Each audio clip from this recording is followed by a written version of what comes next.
Fellow denizens of the anime community, the ship to end all ships has been severed. May all the soon-to-be fan art of industry Kanjinkas document this moment for waifu years to come. Which is 4 months in real time, because back when Sony acquired Funimation off the heels of Animedom, I kinda knew this would lead to this. It was only a matter of time. So for this video, I kinda wanna ramble about my personal takeaways and why I think this is better in the long run than most people are realizing right now. Let's first go over what's going to happen right now, because you know what happens when a lack of clarity starts the heralds of "the end is nigh, it's the end of fandom as we know it," and all that jazz. Plus, I also find it funny how some of the community was up in arms when Funimation and Crunchyroll were going to do this deal in the first place. Makes you think, doesn't it? So, Funimation is currently in the process of cutting its licensing deals with Crunchyroll, as well as its spot on Verve, the multi-channel streaming service that bundled various other content into one place. By November 9th, I think, anything new to the licensing stable will separate back into Funimation's own $5.99 streaming service, including its library, and in my opinion, their biggest asset, the simulcast. Anything currently big on Crunchyroll, like My Hero Academia or Attack on Titan, will stay put, as well as anything already set to pre-order on DVD.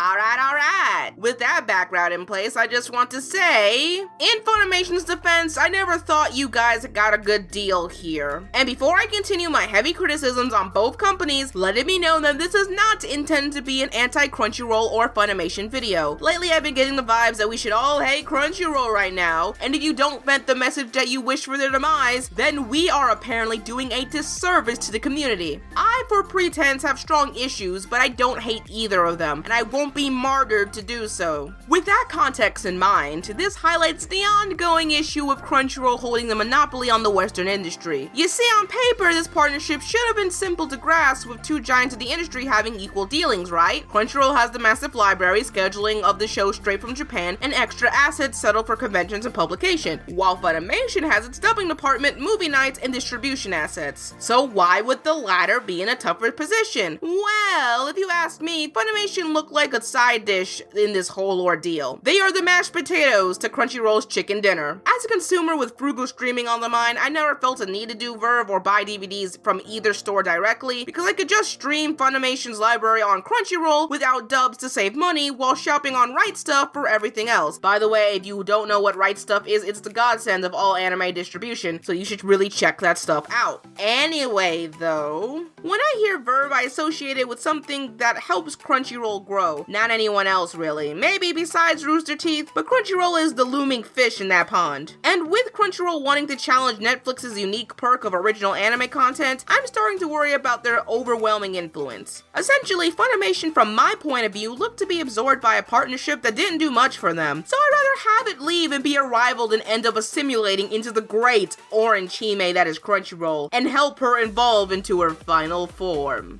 The anime equivalent of YouTube. Dun dun dun! A future where they would have no competitor and they try to do whatever they want. Luckily for us, there is more than just Funimation that can go toe to toe with them, and in their defense, Crunchyroll isn't as big of a fish in anime as to say Walmart is to department stores. Netflix and Amazon and all those people still have a lot of things that Crunchyroll needs to catch up on, since those companies clearly have the advantage of appealing to more than just anime fans. Being super specialized does have its downsides. But yeah, it sucks that we have to pay an extra fee if you want to watch anime on legal means, but hey, we get the industry tournament arc in full force again, and in strides with HIDIVE as the new kid on the block. Can I just say, good job, HIDIVE? I feel like you're not getting the credit you deserve. True, I don't use your service to the fullest potential that I should, but I really love your site's UI and reasonable prices and overall feeling of value. I hope this new venture for you guys works out. Where that venture leaves to the consumer is going to depend on the next few weeks, in my opinion, so the last thing I wanted to tackle is give my own example on how the consumer could be impacted. Oh, and keep this following paragraph in mind because I'm repeating it in a future video. So it's transparency time. To fulfill my anime's needs, I do the following. I have a separate Crunchyroll premium for $5.99. My friend lets me use their Netflix account to watch anime sometimes. Thank you, Zoe. I have a Prime account so any anime on there is fair game. May anime strike continue to burn in bad idea hell. And I have a HIDIVE, of course. Anything else that's either unlicensed by anyone or goes goes too much beyond my pay limit, I pirate it. And I refuse to be hounded by anyone that says that I'm not supporting the anime community or being a true anime fan just because one show isn't licensed by anyone and no one picked it up. And you know what? I'm just gonna say it right here. I don't care if it's not part of the video, but I'm just tired of that vocal minority saying that you're not a true anime fan if you don't stream legally, or if you do watch everything legally, then you're an elitist entitled bully who's too scared to criticize the big players in anime, therefore you giving them their money makes you a sheeple. I don't like either of these extreme talks. But going back on topic now, for Funimation as their own entity, I do feel like their dubs, their simulcast, their decent range of DVD prices, and video player on their site is worth the extra coin, so they do have that going for them in my opinion. I'm just thankful I hesitated on Verve when I did so I can move my assets accordingly. My advice for people trying to stay frugal in this streaming game, do what you can afford. You're not a bad person if you can't subscribe to every service on the planet, neither if you pirate everything. Everyone does something to support this community in some way in my opinion. No matter what I say as a content creator, all I'm here to do is entertain, inform, and maybe try to persuade. You're a smart viewer, you already know what piracy is when you get into it. What I can tell you is sharing my experiences, but I can't really force you to do anything, you'll just do you, and that's cool. So that's how I make peace with it. So time to tell me what you guys think. Do you agree with my sentiments? Do you not? Funimation will be fine, and we all know it, so it's only a matter of time before the cogs of capitalism move forward in a meaningful competition. Though I guess I'm getting off topic by now, I actually been off topic, and while I didn't want to end like this, I think I might as well dub this the unofficial first episode of my Streaming Saga video series, an occasional video series I've been wanting to do since this channel first began. It will encompass everything streaming-wise, from piracy to every available method for us to see that sweet, sweet waifu content. Will the series succeed? I don't know, but what I do know is that I like the partnership ending, because there's always some silver lining at the end of the ramen-filled tunnel. So until next time, smoosh that like button if you feel so dandy. Follow me on all my social media, Patreon up to help me finally be released from the man, and of course subscribe to the Anime Misfit today